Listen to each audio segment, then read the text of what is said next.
ရွာထဲမှာတော့အမေချင်းနေကြီးဆိုရင်လူတော်ဘတ်တုံးအမေလို့လူတိုင်းကသိကြပါတယ်။လွန်ခဲ့တဲ့10နှစ်လောက်ကလေးကအမေချင်းနေကြီးဟာလူတော်ဘတ်တုံးလေးတွေကိုလှဲနဲ့လှည့်လည်ရောင်းချခဲ့တာပါ။အရင်တုန်းကတော့သူကဒီလုပ်ကိုမလုပ်ခဲ့ပါဘူး။သူ့ရဲ့ဦးလီသောသားဖြစ်တဲ့မိုဟစ်ကမြို့မှာကောလိပ်တက်ဖို့ဖြစ်လာတော့ဒီလုပ်ကိုစတင်လုပ်ကိုင်ခဲ့တာပါ။တားရဲ့ကောလိပ်သေးကိုရှာဖွေဖို့အမေချင်းနေကြီးဟာလူတော်ဘတ်တုံးလေးတွေကိုကိုယ်တိုင်လုပ်ပြီးတော့ရောင်းချခဲ့ပါတယ်။နေ့ကြလာတော့မိုဟစ်ဟာစားတက်ပေးတဲ့ဖြစ်လာပြီးမြို့မှာအလုပ်ကောင်းကောင်းတစ်ခုရသွားခဲ့ပါတယ်။ဒါပေမဲ့ဝမ်းနဲ့ချက်ကောင်းတာကမိုဟစ်ဟာသူ့ကိုကျိုးမွေးပြုစုခဲ့တဲ့အမေကိုတော့မေ့သွားခဲ့ပါတယ်။တနေ့မှာတော့ရွာသားတယောက်ဟာအမေချနကီရဲ့နူထောဘတ်တုံးတဲ့လေးစီကိုနူထောဘတ်တုံးလေးတွေကိုဝယ်စားရင်တစုံတစ်ခုကိုသတိထားမိသွားပါတယ်။အမေဟာအမြဲတမ်းအရွက်နဲ့ထုတ်ထားတဲ့တုံးလေးနှစ်တုံးကိုတီးတန့်ထားလေရှိတာကိုသူသတိထားမိသွားပါတယ်။အမေဒီအရွက်နဲ့ထုတ်ထားတဲ့တုံးလေးနှစ်တုံးကဘာအတွက်လဲဟင်လို့သူကမေးလိုက်ပါတယ်။အမေကပြုံးပြီးတော့ဒါငါသားလေးမိုဟစ်အတွက်ပဲကွ။ငါလှဲစာဆွဲတိုင်းသူ့အတွက်အကောင်းဆုံးနှစ်တုံးကိုအရင်ဆုံးလှုပ်ထားလိုက်တာလို့ပြန်ဖြေလိုက်ပါတယ်။အော်ဟုတ်လားမေ။တားကဒီနားမှာနေတာပါ။အားလို့ရှိရင်တော့အမေရဲ့နူထောဘတ်တုံးလေးတွေကိုဝယ်ပြီးတော့အားပေးမှာပါလို့ပြောလိုက်ပါတယ်။နားမှာရှိတဲ့နောက်ထပ်ရွာသားတယောက်ကဝင်ပြီးတော့ပြောလိုက်ပါတယ်။အကူကရွာကိုအခုမှရောက်လာပုံရတယ်။အမေရဲ့သားကရွာကိုပြန်မလာတာအတော်ကြာပါပြီ။သူကမြို့မှာလှုပ်သွားလုံနေတာလေ။အမေကသူ့ကိုပညာသင်ပေးဖို့နူထောဘတ်တုံးလေးတွေကိုရောင်းပြီးရှာဖွေခဲ့တာပါ။အခုတော့တားကအလုပ်ရသွားတော့အမေကိုလုံးဝမေ့သွားချတော့တယ်။အမေကတော့သူ့ကိုမျှော်နေတော့မယ်။နေ့တိုင်းဒီတုံးလေးနှစ်တုံးကိုလုပ်ပြီးတော့သူ့ကိုစောင့်နေရှာတာ။ဒီနေ့ကျရင်တော့တားဖြစ်သူမိုးဖေကအမေထောပါတုံးနှစ်တုံးပေးပါလို့ပြောမလားလို့ပေါ့။အခုတော့အမေကနားလဲသိမ့်မကြတော့ဘူး။နည်းနည်းအော်ပြောမှကြားရတော့တယ်။အမေချန်နက်ကီကရွာမှာလူချင်းလူခင်ပေါ်များပါတယ်။ဂျိုးသားပြီးဂျိုးသားတဲ့အတွက်ရွာသားတိုင်းကသူ့ကိုလေးစားချစ်ခင်ကြပါတယ်။မိုးရွာတဲ့ရက်ပဲဖြစ်ဖြစ်နေပူတဲ့ရက်ပဲဖြစ်ဖြစ်အေးတဲ့ရက်ပဲဖြစ်ဖြစ်အမေချန်နက်ကီရဲ့နူထောဘတ်တုံးလှဲတွေကတော့ရွာထဲမှာအမြဲရှိနေတတ်ပါတယ်။တစ်ဖက်မှာလည်းအမေချန်နက်ကီကသူ့ရဲ့သားကိုမျှော်နေတယ်လို့ဟိုတစ်ဖက်မှာလည်းသူ့သားမိုဟစ်ကမြို့မှာချစ်သူလေးစီမာနဲ့ထပ်ထပ်ဖို့စဉ်းစားနေခဲ့ပါတယ်။စီမာကဆင်းရဲတဲ့မိသားစုကဆင်းသက်လာသူဖြစ်ပြီးသူ့ရဲ့အဖေကလမ်းဘေးမှာပေါက်စီရောင်းပြီးတော့မိသားစုကိုရှာဖွေကျူးမွေးနေသူပါ။စီမာရဲ့မိဘတွေကမိုဟစ်ကိုသဘောကျပြီးမြဲသူတို့ရဲ့တူဦးဒီသောသမီးလေးကိုတော့သူတို့နဲ့အတူဆက်နေစေချင်ကြပါတယ်။ဒါကြောင့်မိုဟစ်ကိုမင်းတို့လက်ထပ်ပြီးရင်မင်းအမေကိုရွာကနေခေါ်လာပြီးတော့ဒီမှာအတူနေမယ်မဟုတ်လားလို့မေးလိုက်ပါတယ်။မိုဟစ်ကအဲ့ဒီလိုမဟုတ်ပါဘူးဦးလေးရဲ့ကျွန်တော်အမေမျိုးကိုဘယ်တော့မှမလာပါဘူး။ကျွန်တော်ကိုယ်တိုင်လည်းရွာကိုမသွားတာကြာပါပြီ။ကျွန်တော်မှရွာကိုပြန်သွားဖို့လည်းအစီအစဉ်မရှိပါဘူး။အမေကိုဒီကိုခေါ်လာဖို့ကလည်းစိတ်ကူးထဲမှာတော့မရှိပါဘူး။ဒါပေမဲ့မင်္ဂလာပွဲရက်ကြရင်တော့အမေကိုခဏလာလဲခိုင်းပြီးမင်္ဂလာပွဲပြီးရတဲ့ပြန်ဖို့ပေးမှာပါကျွန်တော်စီမာနဲ့ဒီအိမ်မှာပဲအတူနေမှာပါလို့ပြန်ဖြေလိုက်ပါတယ်နောက်ဆုံးတော့မိုဟစ်နဲ့စီမာတို့ရဲ့မင်္ဂလာချင်းမြတ်ကိုတတ်မှတ်လိုက်ကြပါတယ်မိုဟစ်အတွက်ကြံနေခဲ့တာကမင်္ဂလာပွဲအတွက်သူ့အမေချင်းနဲ့ကြီးကိုရွာကနေခေါ်လာဖို့ပါပဲသူရုံးပေးရဖို့ကိုလည်းမျှော်လင့်ဆောင်စားနေပါတယ်ရက်အတော်ကြာမိုးတွေစက်တိုက်ရွာနေပေမဲ့အမေချင်းနဲ့ကြီးကတော့သူ့ရဲ့နူထောဖတ်တုံးရောင်းတဲ့အလုပ်ကိုတရက်မှမနာခဲ့ပါဘူးမိုးတွေဘလောက်ပဲရွာသူဟာသူ့ရဲ့လှဲလေးကိုဆွဲပြီးတော့ရွာထဲမှာလှဲ့လေရောင်းချနေစမြဲပါတနေ့မှာရွာထဲကစူနာဆိုတဲ့မိန်းကလေးကအ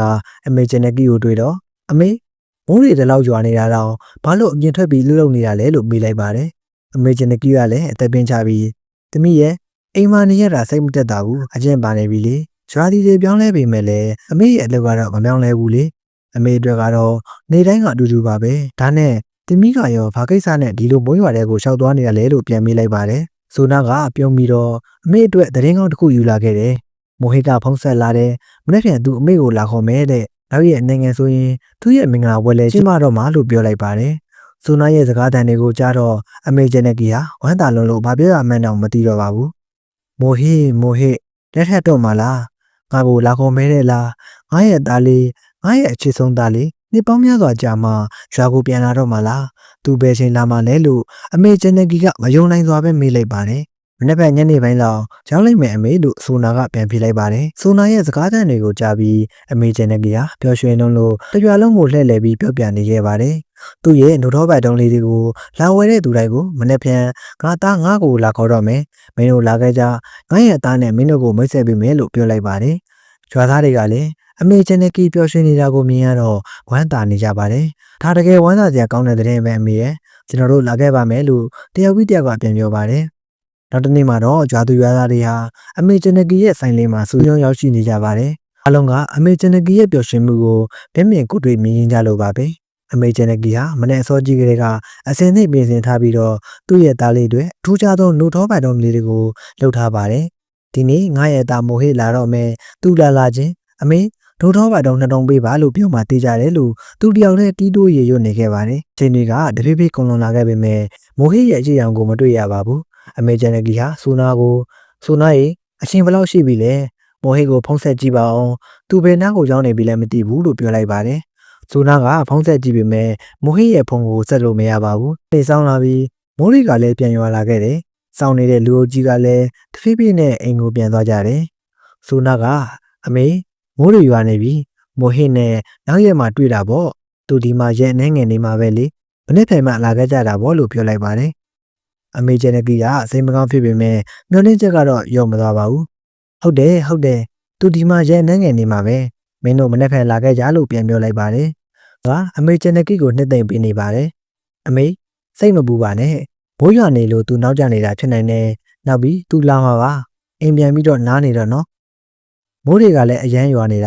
ာနေမကောင်းဖြစ်သွားလိမ့်မယ်မိုးဟိလာတဲ့အချိန်မှာအမေနေမကောင်းဖြစ်နေတာမြင်သူစိတ်မကောင်းဖြစ်လိမ့်မယ်လို့ပြောလိုက်ပါတယ်အမေဂျန်နကီကသပြင်းချပြီးတော့ကောင်းပြီလေငါရဲ့လှဲကိုအိမ်ပြန်ဆွဲသွားတော့မယ်မိုးဟိရောက်လာရင်အိမ်ကိုပဲလာခဲ့ပါလို့ပြောလိုက်ပါတယ်ညတညလုံးကုန်လွန်သွားပေမဲ့မိုဟေရောက်မလာခဲ့ပါဘူးနောက်တနေ့မှာအမေဂျန်နကီဟာသူ့ရဲ့နှုတ်ထောပတ်တုံးလှဲလေးကိုပြန်ဆွဲလာတော့ရွာသားတွေကသူ့ရဲ့အကြောင်းကိုမျိုးမျိုးပြောဆိုနေကြပါတယ်အမေကြီးခမရဲ့သားကမလာသေးဘူးနော်တကယ်ပဲလာမလားမလာဘူးလားမသိဘူးအမြဲတမ်းငါသားလာမယ်လို့ပဲပြောနေတာအမေကအိုနာဆွဲနေပြီထင်တယ်မနေ့ကလည်းမိုးရွာထဲမှာငါတို့ကိုစောင့်ခိုင်းပြီးအခုချိန်ထိတောင်ပေါ်မလာဘူးဒီတော့ငါတို့မဆောင်နိုင်တော့ဘူးလို့တချို့ကပြောနေခဲ့ပါတယ်ဒါပေမဲ့ဆိုနာကအမေဂျန်နကီကိုကာကွယ်လိုက်ပါတယ်အမေကိုအစိမ့်စိမ့်အောင်မလုပ်ပါနဲ့မဆောင်ကျင်လည်းရပါတယ်အိမ်ကိုသာပြန်ညက်ပါကျမတယောက်တည်းအမေရဲ့ဘေးနားမှာနေပြီမယ်လို့ပြန်ပြောလိုက်ပါတယ်ဆိုနာကအမေဂျန်နကီကိုမိပါတယ်အမေမိုဟေကိုဖုံးဆက်ကြည့်ပြီလားမနေ့ကသူမလာဘူးလေအမေဂျန်နကီကဝမ်းနေစွာနဲ့ပြန်ပြောလိုက်ပါတယ်မိုဟေကိုဆက်ကြည့်ပေမဲ့လည်းသူကဖုံးမကင်မှုဆိုနာရဲ့လို့ပြန်ဖြေလိုက်ပါတယ်ဆိုနာကအမေဂျန်နကီကိုထပ်ပြီးတော့နှက်သိမ့်ပေးလိုက်ပါတယ်အမေစိတ်မကောင်းမဖြစ်ပါနဲ့သူ့မှာအလုပ်ကိစ္စတွေကအများလို့ဖြစ်မှာပါဒီနေ့တော့သူလာနိုင်မှာပါဆိုနာမင်းမိုဟေကိုဖုန်းခေါ်ပေးပါဦးအမေရဲ့အတန်ကိုကြားရင်တော့သူလာမှာပါလို့အမေဂျန်နကီကတောင်းဆိုလိုက်ပါတယ်ဆိုနာကမိုဟေကိုနောက်တစ်ချိန်ဖုန်းဆက်လိုက်ပါတယ်ဟယ်လိုမိုဟေအမေဂျန်နကီကမင်းနဲ့စကားပြောချင်လို့တဲ့မိုဟေကစိတ်မရှိစွာနဲ့ဟုတ်လားမြန်ပြလိုက်စမ်းပါငါအလုပ်တွေအများများနေတယ်အချိန်မရှိတော့ဘူးလို့ပြန်ပြောလိုက်ပါတယ်ဆိုနာကဖုန်းကိုအမေဂျန်နကီကိုပေးလိုက်ပါတယ်အမေဂျန်နကီဟာဖုန်းကန်လိုက်တာနဲ့ငိုကြွေးပါတော့လေမိုဟေငါရဲ့သားလေးမင်းကိုဘလောက်တောင်မျှော်နေခဲ့ရလဲသိရလားမနေ့ပြန်လာမယ်လို့ပြောပြီးဘာလို့မလာတာလဲမင်းကိုမမြင်ရတာဘယ်နှစ်ရှိနေပြီလဲတခါတော့လာလဲပါလားသားရဲ့ငါသားကအမေကိုတွေးချင်သိမရှိဘူးလားဒါမှမဟုတ်အမေကိုပဲမှတ်မိတော့ဘူးလားငါသားလေးအတွက်နှုတ်ထောပတ်တုံးတွေလှုပ်ပေးထားတာသိရလားနေ့တိုင်းတားကြိုက်တဲ့နှုတ်ထောပတ်တုံးလေးတွေကိုလှုပ်ပေးနေတယ်ဖုန်းရဲ့ဟိုဘက်ချမ်းကဘာတန်မှမကြရတော့ပါဘူးဆိုနာကအမေဖုန်းကျသွားပြီလို့ပြောလိုက်ပါတယ်ပြီးတော့ဆိုနာကနောက်တစ်ချိန်ဖုန်းပြန်ဆက်ပေမဲ့မိုဟေကဖုန်းမခိုင်တော့ပါဘူးအမေဂျန်နကီရဲ့မျက်နှာဟာလည်းဝမ်းနည်းမှုတွေနဲ့ပြည့်နေတော့ပါတယ်ညနေပိုင်းမှာမိုးတွေကရုတ်တရက်ပြန်ရွာလာခဲ့ပါတယ်အဲဒီချိန်မှာအမေဂျန်နကီဟာသူ့ရဲ့သားကြောင့်ကိုစဉ်းစားနေပါတယ်သူ့ရဲ့လက်ထဲမှာတော့သူ့သားအတွက်လှုပ်ထားတဲ့နှုတ်ထောပတ်တုံးလေးတွေကိုကင်ထားပါတယ်မျက်လုံးလေးမှိတ်ထားပြီးမျက်နှာမှာတော့အေဂျင့်နဲ့အပြုံးတစ်ခုရှိနေခဲ့ပါတယ်အဲဒီချိန်မှာပဲအမေဂျန်နကီဟာလောကကြီးကိုထာဝရဆုံးခွာသွားခဲ့ပါတယ်ဆိုနာဟာငိုကြွေးပြီးတော့မိုဟေကိုဖုန်းဆက်လိုက်ပါတယ်မိုဟေမင်းရဲ့အမေကတော့ဆုံးသွားပြီအခုတော့မင်းရွာကိုပြန်လာခဲ့ပါလို့ပြောလိုက်ပါတယ်မိုဟေဟာသူ့မေရဲ့ဇာပနာကိုတော့ရောက်လာခဲ့ပါတယ်ပြီးတော့သူ့ရဲ့မြို့ကိုပြန်ဖို့ပြင်ဆင်နေတော့မှဆိုနာကသူ့ကိုခေါ်လိုက်ပါတယ်မိုဟေဒါအမေရဲ့စူဆောင်းထားတဲ့ပတ်စံနေတာသူငါ့ကိုပေးထားတာသူနှုတ်ထောပိုက်တုံးလေးတွေကိုရောင်းပြီးရတဲ့ပတ်စံတွေအကုန်လုံးကိုငါ့ကိုပေးထားတယ်ဒါတွေကမင်းနဲ့မင်္ဂလာဆောင်မဲ့ဇနီးအတွက်စုထားတာလို့ပြောတယ်မင်းတို့လက်ထပ်တဲ့အခါသူ့ကိုရွှေလက်ကောက်လုပ်ပေးမယ်တဲ့အမေကအဲ့ဒီအိမ်မက်တွေကိုသူနဲ့အတူယူသွားခဲ့တယ်ဒါပေမဲ့သူ့ရဲ့နောက်ဆုံးဆန္ဒကိုတော့မင်းဖြည့်ဆည်းပေးရမယ်နော်စီမအတွက်ရွှေလက်ကောက်လုပ်ပေးလိုက်ပါအနည်းဆုံးတော့အမေရဲ့အမတ်ရအနေနဲ့မင်းတို့အိမ်မှာထားလိုက်ပါသူ့ရဲ့ဝိညာဉ်လဲငြင်းငြဲသွားမှာပါလို့ပြောလိုက်ပါတယ်မိုဟေဟာမျက်ရည်ပဲကြီးကြလာပြီးတော့တိတိစိတ်နဲ့ပတ်စံတွေကိုယူလိုက်ပါတယ်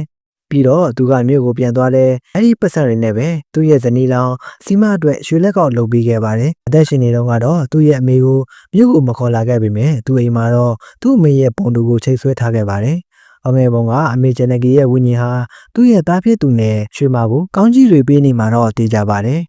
အဆုံးထိနားဆင်ပေးလို့အားလုံးကိုကျေးဇူးတင်ပါတယ်ခင်ဗျာ